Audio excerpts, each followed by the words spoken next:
Okay, this takes the definition of plastic bags just one step further.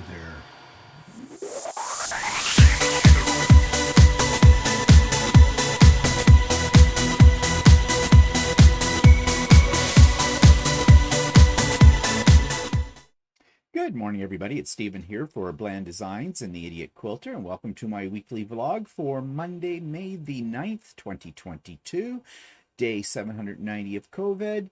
And let's get right into things, shall we? So, you have seen this before and you've heard me talk about it, and this is my Easy Bargello quilt.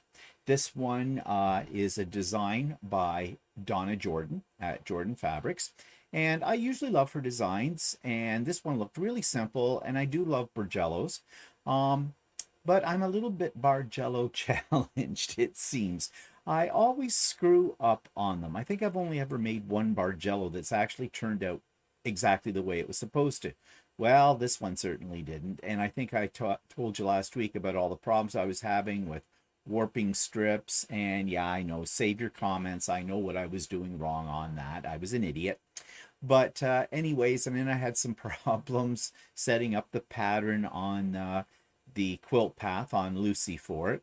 And after I got it all quilted, before I bound it, I thought, what am I going to do with it? Am I going to spend the time to bind it, or and then just roll it up and throw it in a corner somewhere? I wouldn't give it to anybody because I don't feel that this is good enough to give to somebody.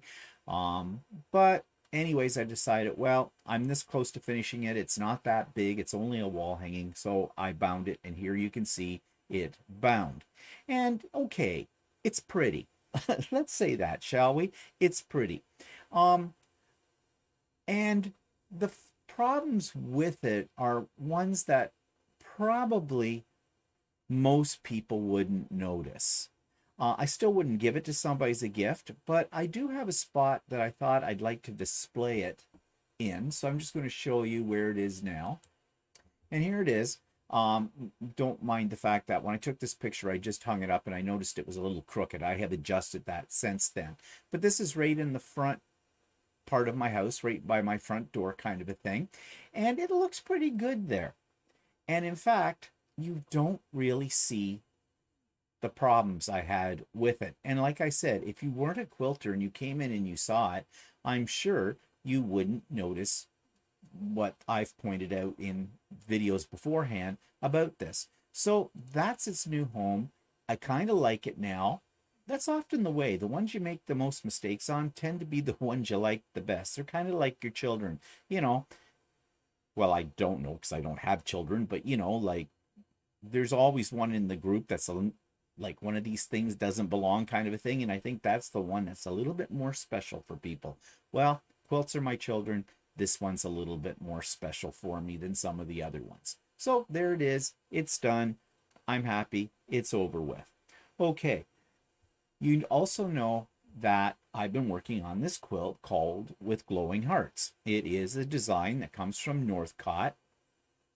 And I've had a lot of problems working on the blocks for this quilt. This quilt is a sampler, which means that it has a whole bunch of different blocks, and the blocks in it are fairly complex, as you can see here. This is block number 1. Now, there are 2 of them sitting here. The one on the left is wrong. You'll notice that it's a little smaller, and if we look at it really close up, you will notice, like in here, points are not matching up where they're supposed to. And if you look here, there's a big gap. That should not be there.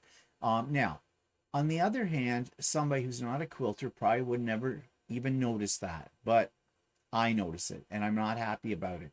Also, it's not coming out to the size it's supposed to, which can be a real problem when you start putting blocks together for this quilt. The one on the right is the correct version. Notice no gaps, everything lines up, and it is the right size, the finished right size. So what's going on here? Well, I'm going to talk about this in a little bit more detail tomorrow on the Idiot Quilter because it pertains to stuff that I'm sure people who quilt will be a little bit more interested in. But needless to say, it has to do with my 1/4 inch seam allowance. and a tool that I use to get that. And the tool that I get to use that is a 1/4 inch foot that has a edge guide on it. So essentially you butt your fabric up against that and you'll get a perfect 1/4 inch. That's the theory. In practice, you don't, for a variety of reasons that I'm not going to go into right now, because I said I will talk about that more extensively on the episode of The Idiot Quilter that'll come out tomorrow. But when I figured that out, this really frustrated me to no end. And I was having some problems with another quilt too, not just the Easy Bargello, and the same thing. Why are my blocks not coming out the size they're supposed to? And why are things not lining up the way they're supposed to? And it all has to do with using that edge guided foot. When I've discovered that, bingo, it was like a light had gone on. I things were working the way they were supposed to work, and it's a little thing, but it's a major thing. And so I am a happy quilter now. And now I've got another one of these blocks on the right to make, and luckily I have extra fabric to cut the pieces, and so I am back on track making this particular quilt. Now this quilt I find somewhat annoying because a lot of pieces are cut in 7/8 and 3/8 of an inch, and I hate working with 1/8 of an inch. But I will struggle through this, and I should be able to get a nice product at the end now that I have solved this problem. But I don't think I'm going to work on it continuously. I think I'm going to work on another project while I'm working on this, because this one really does cloud up your mind a great deal. So, it's best when you have things like that, I find anyways, from my way of working at projects, is if something's really giving me a bit of a headache, do it in small chunks, move on to something else that's completely different, and to clear your mind. I call it clearing my palate, and then come back to it with fresh eyes. So anyways, that has been what I have been up to. Plus I've been doing some 3D printing as well, and we'll come to that a little bit later on. But now let's jump right into the YouTube channel of the week. This one I have reviewed before, but he keeps reinventing himself. It's called Brittlestar, and it's funny. Now, it may not be funny to all people because his humor is definitely very, very Canadian based, because he is a Canadian. So I find it really quite amusing. But anyways, I thought I'd talk a little bit about it. This week's YouTube channel of the week is one that I reviewed some time ago, probably over a year or so ago, but I've come back to revisit it because he has a new series that's called Really Great. This is a Canadian. He's in Stratford, Ontario, Canada, and it's called Brittlestar. And he does a lot of comic shorts about topics primarily about Canada.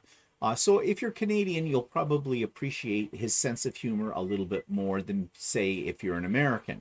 However, he does also talk about international issues as well. There's always a bit of a twist on what he talks about. It's always done very sarcastically, and most times it's really quite funny. But what I also find about his videos are that they're spot on. He really says those things that most of us are thinking, at least those of us who are Canadians are thinking. They are primarily politically based or current affairs based, but nevertheless, they're really amusing, and they're very, very short, about a minute, minute and a half each. So, you can sort of binge watch a few of these and have a chuckle if your day is down. So check out Brittlestar. So you will find the link for that in the show notes below. There's a link for the latest Stephen and Walter live. It was Mother's Day yesterday, so I was really surprised at the number of people we actually had come out for the live, but we did. I kind of thought a lot of people would be pretty much busy, doing Mother Day things. I don't have to worry about that anymore, because my mother passed away last November, and, well, I'm not even going to get into that. And Walter doesn't have a mother either. His mother passed away 9 years ago. So, yeah, we're orphans. But anyways, I hope everybody had a really great Mother's Day out there. I hope, you got what you deserve. That sounds like a threat, doesn't it? No, I didn't mean it that way. But anyways, yeah, so I'll have the link to Stephen and Walter Live in the show notes below as well. And there's a link to the Idiot Quilter episode 165, where I talk a little bit more extensively about the problems I had with the easy Bargello-Not. Okay, all right, so what's outside my window this morning? What kind of day is it? Well, here you go. That's the kind of day that it is. I took this at 8:18 this morning. Just gonna blow it up here. And you can see the tree is actually starting to bud, leaf out a little bit. We've had a couple of really nice days. I think most of the days this week are supposed to be really nice as well. You'll notice the grass is getting green. And Walter was saying yesterday he's got to get out there and do some yard work. I don't do yard work. My idea of a perfect yard is one that's paved. Yeah, I know. What's that say about me? That I'm lazy? Yeah, when it comes to yard work, I am. But he seems to enjoy doing that kind of thing, so that's great. Whatever floats your boat. I'm very happy with it. And after he gets the front garden all together, now we can't plant flowers yet. The rule here in Canada, although not everybody obeys it, and some say it's an old wives' tale, is you can't put in your plants until after the 24th of May. The reason for that is basically you're pretty much, well, you're not guaranteed, but you're pretty good chance that we won't have frost by that time. We still could have some nights of frost. Yes, I know, it's May. It's not. It is somewhat rare, but not as rare as you would think. So the best way to be safe, spend all this money putting flowers in your garden and a frost comes and kills them all, that's a bit of a waste. So the rule has always been you can't plant your flowers until after the 24th of May. And the 24th of May is usually the 2-4 weekend, as we call it. That's the long weekend. It's kind of the unofficial beginning of summer for most people in this country. I mean, technically summer isn't until the 21st of June, so, it's almost a month before that. But yeah, when you live in Canada, cabin fever is a real thing. And winters are long, and we just want to soak up as much warmth and sunshine as we can get, because we only get 2 months of summer, really. July and August is about it. So, yeah, we're all desperate to get out there in shorts. I'm wearing short sleeve shirts now, officially, and I'm waiting for it to get a little bit warmer, and then I can put on my shorts, get rid of my socks, and just go in bare feet and sandals, because that's what I love to do, and I'm looking forward to it. And I said to Walter too, because this week is supposed to be kind of nice, we should do something. We should go on a little day trip or something. And well, we are going to go to Costco one day this week, but we're thinking, I don't know, we'll see. We're thinking about maybe going to a place that's about 2 hours away from us, so west, and there's supposedly a really great quilt store up there, quilt and fabric store kind of a thing in Guelph, Ontario. So we're thinking about that. If the weather's nice, just nice to get out. And Guelph is a really nice little city in Ontario. I lived there for 4 years when I was doing my undergrad degree way back in the 70s, kind of a thing. So, and I always liked Guelph. So, yeah, that might be nice for a little day trip. Maybe go someplace where they might have a patio if the day is nice and have lunch, like civilized people. I mean, I'm still not, up to going to a restaurant yet for a couple of reasons. COVID's the main one, but the other one is also prices, because everything's gone sky high because of COVID. So, I don't want to have to take out a small mortgage in order to order a hamburger or whatever. If I'm lucky, I'll be able to afford a hamburger. But anyway, so I don't know. We'll see. I need to consult Walter about the thoughts that are going through my head right now. And he has to go to the dentist on Thursday. He's having a tooth pulled. Yay. Won't that be fun? Not. So, I don't know. But it's just nice to see the sun and, things turning a little bit green and no snow, no frost, all that. So, yeah. Thought I'd share that with you. Okay. So, what's that take me now? Well, What does the spring bring here in Ontario? Well, not every spring, but this spring. An election, a provincial election. It has officially begun, and we go to the polls on June the 2nd. Well, the choices are not good. Not that they ever are, but this year it is definitely a question of who do you vote for, dumb, dumber, or dumbest.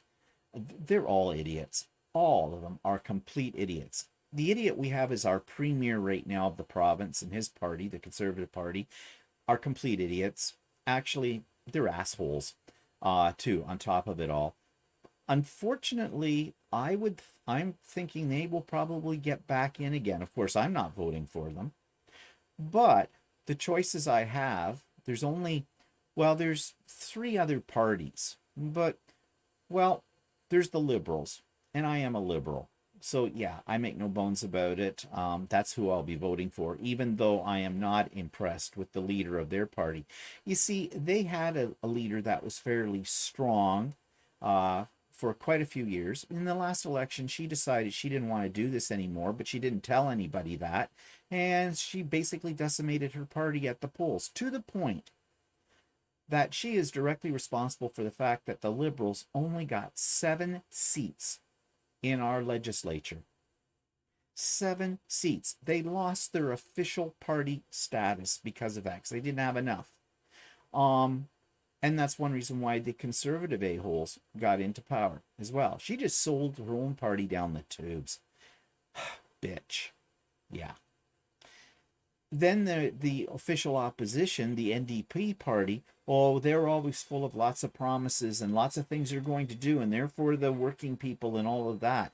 But they have only once in my lifetime that I remember have ever actually become the party in power. And I actually voted for them at that time. That was back in the 80s, and that was a mistake. We had something called Ray Days. I'm not going to get into what those were, but that was the name of the premier at the time. And basically, we got days off work if you're in the public sector, like teachers, and I was, without pay, because they were trying to, apparently get rid of the deficit. There's always a deficit because the party before them had left it in bad situation. Well, that's the war cry that comes up from every party that comes into power. They make all these promises that are going to cost billions of dollars, and then when they get in, they go, oh yeah, we can't do that because we didn't realize how physically devastated the past party left us to handle. They just blame everybody else except themselves. So yeah, well, I won't be voting for the NDP because they don't know what they're doing. They make pie in the sky promises like all politicians, but theirs are completely outlandish. For example, they're promising a buck a ride, yep, on public transportation across the province. Well, mostly for people who live in Toronto, like for the TTC, the subway, and, the GO train, which is a commuter train that goes from all the burbs into Toronto. But, for the people who don't work in Toronto, for the people who don't live in the Toronto or the GTA, the Greater Toronto Area, a buck a ride, I don't think is going to make a lot of difference. And that's not going to happen. That's just pie in the sky. That's the Liberals that are promising that. Yeah. And the leader of their party needs a makeover because his personal presence in that, both physically and the way he projects himself, suck. He needs some coaching. I mean, his party's already got only 7 seats.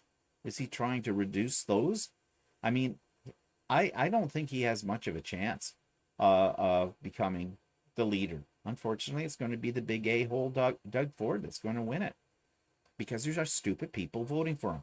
However, I'm not one of those people. And then there's the Green Party. Well, they're just a joke. They have 1 seat. And it's the leader of the party that has that seat. And I believe he comes from Guelph, actually. And yeah, Guelph is full of tree huggers because, they have an the university there has its roots in agriculture and that kind of thing. So yeah, hug a cow, kiss a tree, whatever kind of a thing. But they have one seat. They have no chance in hell of ever forming a government. Because, again, yeah, they're all about the the environment and everything like that. And I don't think that's a bad thing, but essentially their policies and things are definitely not maintainable or even reachable because of the trillions of dollars that would be needed to put into that. So, and quite frankly, Ontario is basically a very entrepreneurial, capitalistic, big business province. We are the financial capital of Canada, Ontario. That's why the rest of the provinces hate us, because we hold the money strings in this province. So, yeah. So that's what we're going to be voting for. But, what's pissing me off are their stupid, outlandish promises. And what's even more stupid is people believe them. Yeah, really? You don't have to have been on this earth for that long to really realize a major point about politicians. They lie. They lie. If anybody thinks that any politician is in politics for the good of the people, for common good, they're crazy. You've heard me say this before. It's a power move. Great pension. I think they only have to be in for about 6 years, have a seat, and they get a lovely pension that the taxpayers pay for. And they have expense accounts. And, well, somebody said to me yesterday on Stephen and Walter Live, you should run. No, I can't afford to. Because that's the other thing. You have to have money in order to run for politics. And on top of it all, I'd be booted out of the party within the first 24 hours if I got elected. Because, me, I don't have a filter. So I would say all kinds of outlandish things. Well, they'd be the truth. I wouldn't lie. So, nope, sorry, not running anytime soon at all. Nothing. Not going to happen.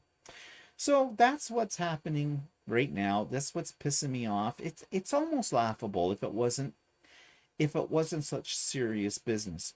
But we're just going to the best case scenario is we replace one asshole with a lesser asshole. And when I say lesser, it's minuscule difference between them, really.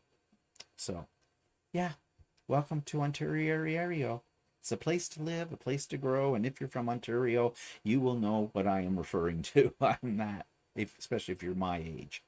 Okay, well, enough about that. So, product review. Yes, I do have something to show you. Last week, Walter was at a workshop for 5 days. Just during the day, he was home each night. It was here in our own city. And you've heard us talk about it. He was learning how to do, he's making a bomber jacket, and he was learning about zippers and put things in and fitting, all kinds of things that I guess people who sew need to know. And he had a really great time, and he said he learned a lot. And so on Friday, while he was on his course, I was getting a little antsy. The weather was kind of nice out. I needed to get out. So where did I go? To Ultimate Sewing. And why? Because I needed retail therapy. And here's what I bought. They're so pretty. Aren't they pretty?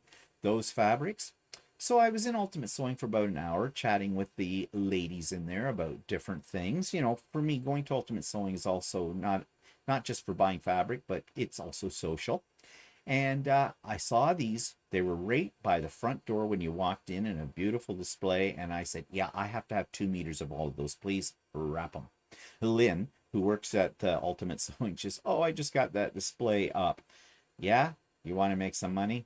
I want 2 meters. You can put your display back up after you give me my 2 meters. And that was all said in fun, of course. But anyways, I got these. And, in the back of my mind, I'm thinking, these look familiar to me. Well, they are actually Tim Holtz fabrics. They're from his Alchemy line, and I do believe they're based on his colors in alcohol inks. And in fact, these look like they were probably done, he probably took pictures of some alcohol ink projects and made them into fabric. But the colors are just lush. They're just so beautiful.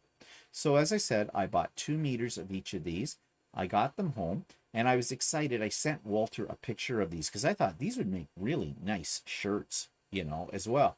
Walter says, I got you some of those at Christmas. They're in fact quarter bundles. That's where I've seen them before. So I looked in my drawer of fat quarter bundles, and yepper, I have some of these already. but I have more now. And, you know, they're beautiful. Can you have too many? I don't think so. So, once again, I'm on the hunt for a pattern that is worthy of using these fabrics, but they are nice. So, that kind of alleviated my need for retail therapy for the day. And yeah, so that's the latest thing that I have bought. Um, oh, I bought a new foot for my sewing machine. I'm going to talk about that tomorrow on the Idiot Quilter. Um, yeah, that's about it. The other things that I bought were just miscellaneous little things, you know, staples of things that I needed. So nothing really to show you that's of any real interest. So let's talk about what I've been making on my 3D printer. Well, I've been having a little problem with one of my printers, actually. I'm just looking over at it now because it's working away and it's doing okay, but it gets halfway through a print and then for some reason it doesn't extrude plastic. I'm getting a clog. I was blaming it on the filament. That doesn't seem to be the problem. I put in a new nozzle. That doesn't seem to be the problem. I was about to replace the heat block, the whole extruder, which is a little bit more of a major thing. Not hard to do though. But you know, those items tend to be a little bit pricier. So, and I do have a couple spares, but if I don't have to use them up, if that's not going to fix the problem, then it's a waste. So I was noticing that one of my fans isn't working. I don't think it's working properly. So I did some adjustment. I took the fan out, cleaned it up, put it back in, and see if that makes a difference. So right now, fingers crossed, I'm hoping it works all right. But what am I making? Well, of course, I'm making more of those hexagon shelves. Let me show you a picture. But so here we go. You've seen these before. My whole room is full of these, and this is where I put all my little other 3D creations on the shelves. This has some pin cushions and things like that. I love these shelves. They look really cool, and I just stick them up with command strips behind them, and that holds them because they're very, very light. And the things I'm putting on them are very, very light as well. So to date, knock wood, none of them have fallen off the wall. So that's coming along nice. But if you notice up here, this and these two, these are bags. And I think I've shown them to you before, but I made a few more of them because I just love them. And here's a large one. And I put my little umbrellas in them for lack of something else. But they're kind of cool. And I have experimented with the thickness of the walls of the bag. They're hollow. You could actually like sort of use them. Well, not use them as in put something in and carry it around in because, you know, they're hard. But, you know, someone suggested they'd be great as a gift with some candy in them. Like I can make the smaller ones for that, you know, like the ones that are up here on the shelf. These are much smaller. And when you make them out of the white filament, they look like they look like a real paper bag kind of a thing. But, you know, down the road, who knows? I want to give maybe some candy at Christmas time to somebody. I think it'd be really cool. I might even be able to put a little bow on it that I could 3D print as well. That might be fun too. So, yeah. So right now they're just sitting there on display, but down the road, I think I will maybe do something a little more with those. So yeah, that's what I've been printing. And I ordered a whole bunch of new filament from one of my favorite places to get filament out west in BC, M3D, Matter 3D. Their filament is excellent. It is good, and they're getting more and more colors. So I ordered some unusual colors. I ordered a brown that I'm hoping looks like wood, and I ordered a pink. Now, I do not like pink. Well, I don't hate it, but it's just not a color I gravitate towards. But they have this pink, and I'm curious to see what it looks. It almost looks more fleshy tone, at least on a computer screen. So we'll see when I actually get it. It might be fun, you know, if I do some kind of figures or something where, you know, their head or face, you know, I need them in that kind of color. I don't know. I'm always playing with these kind of things. So yeah, that's what I've been doing in my with my other hobby. I have lots of hobbies. Yeah. Okay, so, oh, and speaking of other hobbies, I think you will find on my channel I've put up another video, a demonstration of using the Accuquilt system. I just love my Accuquilt. I really do. And there's a few more dies I want to get my hands on, so I'm waiting for some sales to do that. Worth of Quilting had a sale last week. I wonder if it's still on. Let's look into that. Okay, so that takes us to Blast from the Past trip.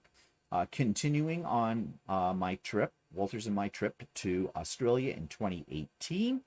And this was Valentine's Day. It's in two parts. The first part, it's a place called Victor Harbor. Very small but very touristy town right on the ocean. And, well, it's kind of funny because it wasn't easy to get accommodation there, and so Walter did get accommodation in advance, but he didn't realize he got the only room that was available. Well, it was the honeymoon suite in this small hotel, and it was Valentine's Day. So, well, anyways, so we're on the road again. Video of that. However that song goes. So we just left Panola, and we're heading towards, which is a long drive today, to Victor Harbor. And Walter started the day off very well because he started off in the wrong direction and also on the wrong side of the road. But we seem to have that all settled out now. So we're off to Victor Harbor, and that's how many kilometers?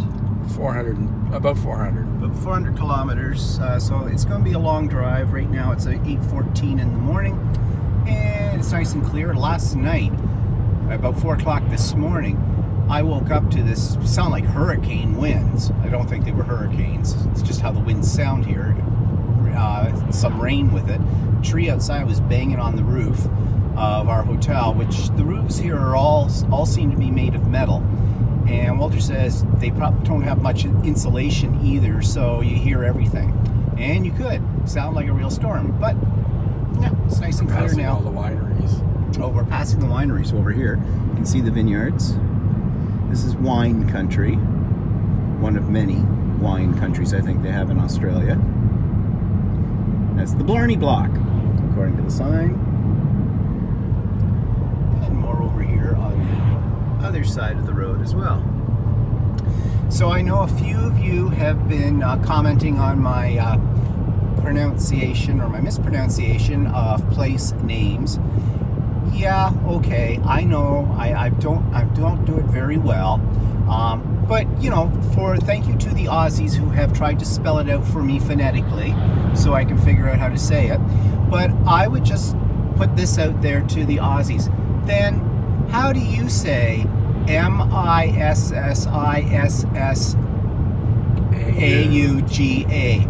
Or how do you say Oshawa? Let's go for that, shall we? No, I'm just kidding. Don't worry, I don't take offense to that. I know I'm mispronouncing the names of the places. I mispronounce the names of the places where I live, too. So that's nothing new for me. Kind of ironic, I was an English teacher. Oh, well.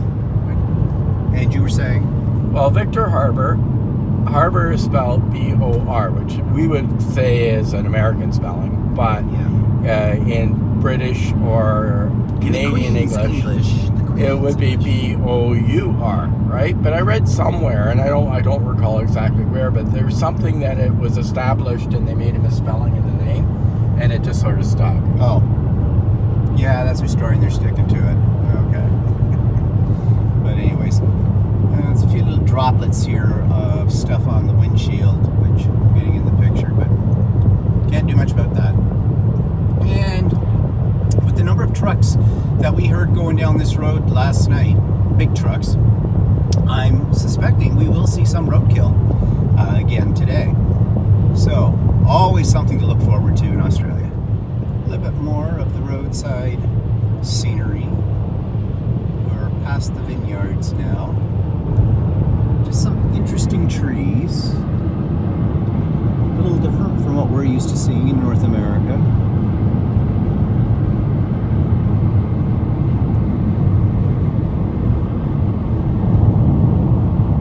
See the kangaroos? No, the kangaroos are down there.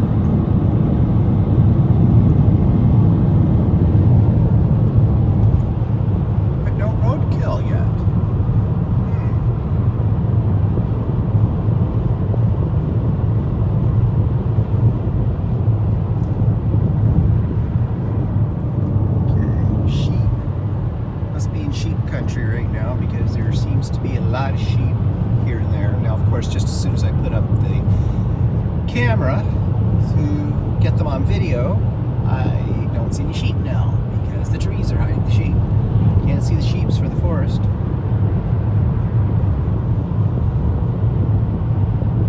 Babas out there, no babas out there, no babas out there. Okay, no babas. Okay, we're coming up a whole bunch of sheep here. See them? There they are. There's all the babas. The little woolly creatures. Okay, like who hasn't seen sheep? But have you ever seen Australian sheep? That's the point. And Walter has a question. Your question is? Where'd you get virgin wool from? Ugly sheep.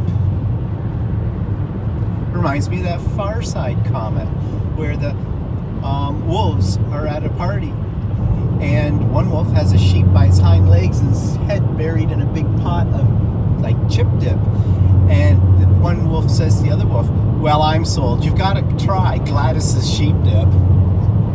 Had to be there. And this is a little place that I'll probably mess the name up on, called Accuquilt. Yeah, someone will have to correct me on that one because I'm sure I probably haven't got it In right. 700 meters, turn left on Deviation Road. Our little girlfriend here, she wants us to turn left on Deviation Road, whatever that is. But according to our maps, that's not what we need to do. So, 400 meters. we'll see what's coming up here with it. So this is what this little town looks like. Well, I'm calling it a little town. I'm not sure how little it is. This is A66 turn. Oh, well, follow the Deviation Road. I'll bet you what it is a bypass of the town. Yeah. Because that's Turn where we left on want to go. Deviation Road. A66. Yeah. And going to Keith, and that's what we're supposed to do. So yeah, I'll bet you it's a little. Then 1 kilometer, enter the roundabout.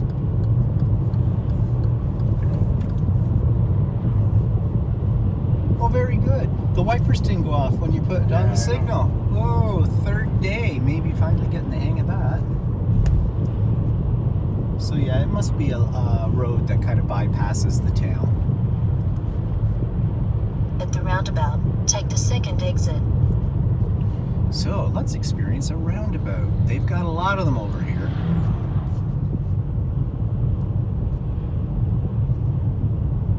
We're coming up to 500 meters.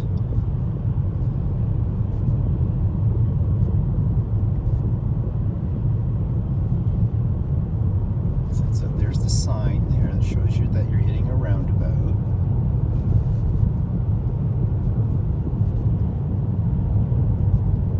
And we're supposed to take the second exit. At the roundabout, take the second exit to Stewart Terrace.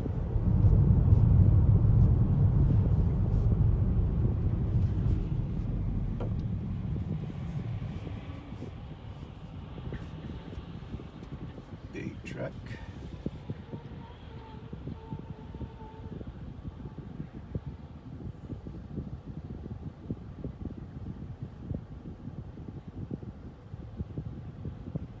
What's this guy doing? I don't know. Well, that guy didn't know where they want to go, I guess. So one exit, second exit. Isn't that thrilling? That's a roundabout.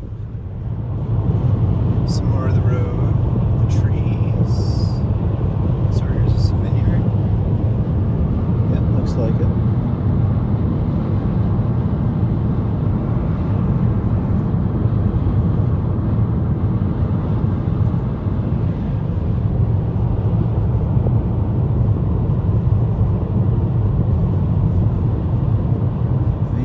Like, these are huge. They go for miles in behind.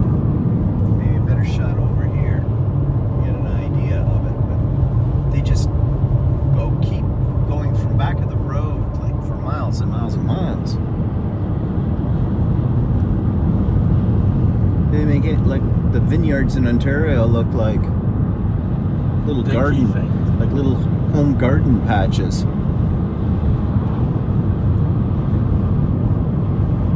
And yet, we can't get that many different Australian wines in Ontario.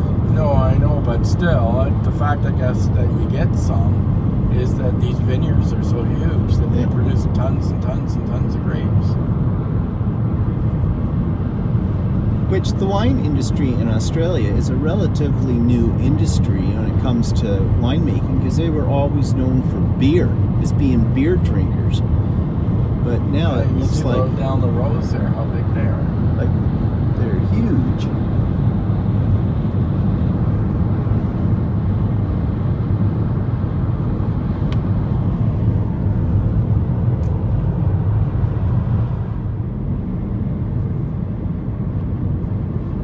Okay, so all these ones that are so huge that we've been driving by for a while, they're actually Lindemans, which of course we can get Lindemans in It's cheap. and it's cheap.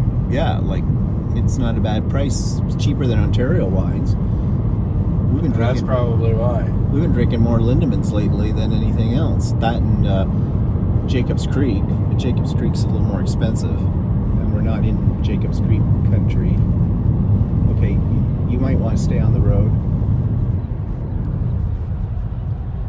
I am on the road. I'll do the watching, you do the driving. Once again, that little white line over here is not good to cross. Especially because it's my side of the car. And this is some little sleepy town of something. I don't know how to say it. Kunal Pin? No idea how to say it. And that was it. Okay, so we've been on this same road now for several hours, and it's really boring. Right now you see all these trees, but it's really flat land. In a lot of spots it's like traveling across the prairies in Western Canada, which is equally as boring. With this, you keep seeing signs for like fatigue kills, drowsy drivers die. That's really encouraging, isn't it? There's rest stops along the side of the road fairly frequently, but there's really no major towns along here. Most of them are eye blinkers. You go through, they got one little thing sitting there, and that's it. So, yeah, if you're going to drive from Panola to Victor Harbor, be prepared for absolute and utter boredom. And we've been trying to see what's on the radio, but there seems to be only about 2 stations. One of them is a Christian one, and the other one plays music I've never heard of, and if I have heard of it, it's from 40 years ago. Okay, this sort of looks like it's salt flats. We're not absolutely sure. You can see the white part, not the pipe. Maybe it's just scum. Yeah, it could be just scum. I don't know what it is. You can also see here this big pipeline, which has been running along here for a long, long time. It's been right along with us most of the route. I don't know if it's oil or what it is. It's probably oil or something. But you can see how flat the land is here. In the distance, there's some like low hills. But as far as road trips are concerned, this is not the most exciting one on this section today. As we move closer to Victor Looks like the Harbor. land won't support any trees either. It's all bushes. Yeah, so it could be salt. Yeah. But where's the salt come from? Wow. Oh well. Is there pepper too? It's the salt and pepper flats. Okay, just to show you where we started from today, we started down here in Panola, and we've been following this route up here near Nera Court, probably not saying that right, all the way along up here to Keith, and then to Tintinera, and all the way up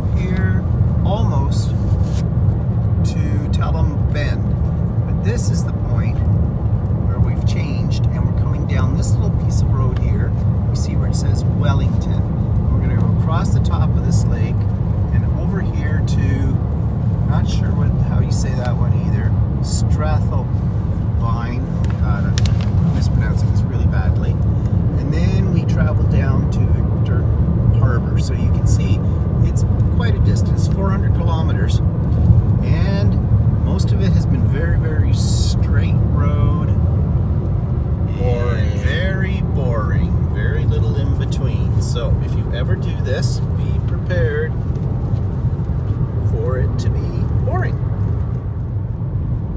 Okay, don't always trust your GPS, because this was taking us down. It seemed very logical on the map, the route it was taking us, from the route that Walter had plotted out on Google Maps. But we got down here, and it wants you to take a ferry. Now, it looks like it's a short little ferry ride, a little river thing. Highway. But Walter didn't want to chance that. So we're backtracking a little bit, not a lot. It's only a couple of kilometers or so. But it is a little Then longer 8 route. kilometers. Keep left on Princess Highway. Okay, bitch, shut up. Anyways, so we're backtracking a little bit, and we're going to take the route that was originally plotted out by Google Maps. I don't know, the ferry kind of thing, we're not sure what that involves and all that, so we're just not going to take the chance. So it's going to take us a little longer, but it's not a big deal. Sometimes it's good to have a map as well as a GPS. What she wanted to do, and it seemed logical at the time, was to take us down here and across here, which is a shorter route than going up and around here and down here. However, what we did not notice on the map was there is a river that runs into this lake right here, and it's at that point where it wanted us to take a ferry. And Walter's not comfortable going on the ferry with a rented car, so we backtracked up to here, and now we are in around here somewhere, and we'll eventually come up to here to this green road, Eastern Freeway, and then down onto this, which was the original plan that Walter had mapped out from Google Maps before. So we're back on track right now. It didn't take us that much out of our way, so not a big deal. But just to let you know, you can't always trust technology alone. Well, now that we're coming closer to Victor Harbor, the scenery has changed a little bit. It's not flat anymore. It's kind of rolling hills, more trees, more greenery, more hairpin turns. Well, not really a hairpin turn, but yeah, so you can see how things change in this country as far as landscape is concerned pretty quickly. So next week we'll have part 2 of Victor Harbor. Okay, so events in the past week. Well, I had a couple of events.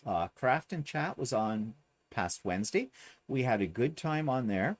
We had a little incident, and I talked about it more extensively on Stephen and Walter Live, so I'm not going to go into a lot of details, but somebody was not happy with the way the conversation was going and was threatening to leave if it continued, and I said go. Yeah, because nobody was being offensive, nobody was being disrespectful, nobody was being insulting.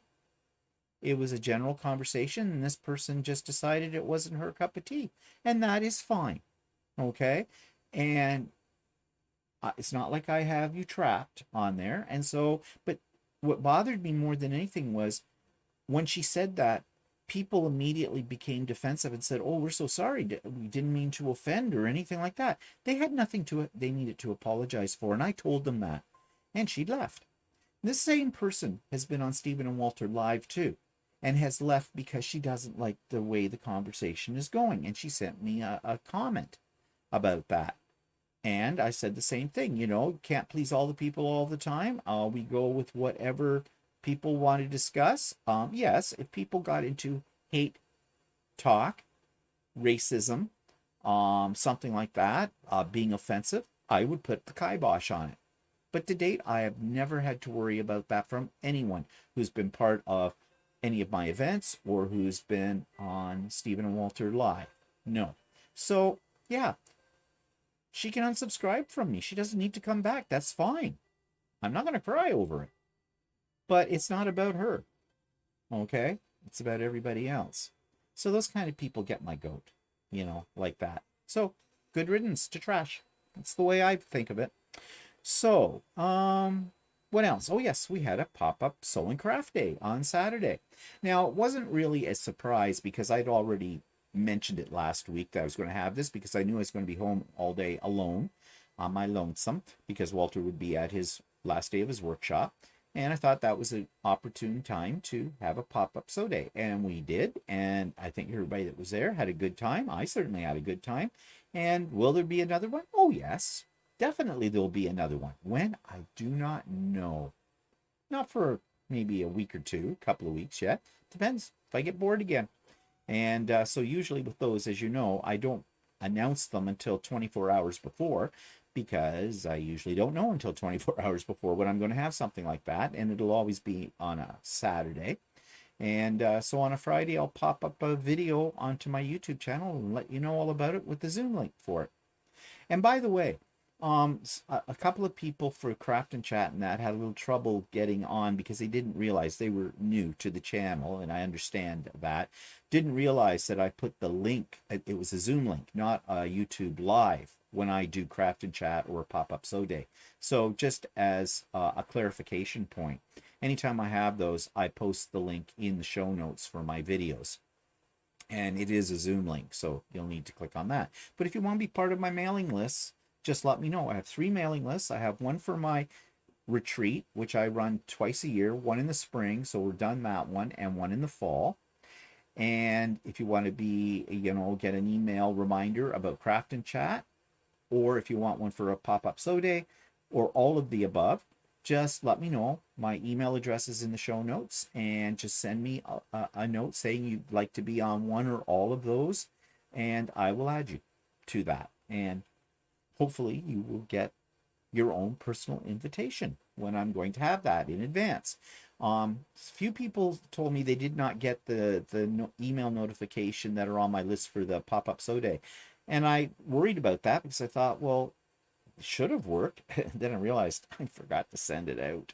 So that was really the problem. That's why nobody got a personalized email for the pop-up sew day that happened on Saturday. And if you were one of those people on my list and you'd missed it because of that, I apologize. I'm sorry about that. I will try not to forget to do that. Okay, so what else has been happening in the past week? That was about it. I think so, yeah. What's coming up? Don't know. Don't have anything real exciting. Maybe we'll get out to Guelph to go to this quilt fabric store kind of a thing. I don't know. Who knows? It's a mystery. But I'll be sure to take a little video if I go anywhere and show it to you next week. Okay, so that's it for me for today. I hope you have a really great week. I hope wherever you are, the weather is better than it has been and that you're able to enjoy it. And I hope you're feeling good, healthy, both physically and mentally. And we'll see you next week. Bye for now.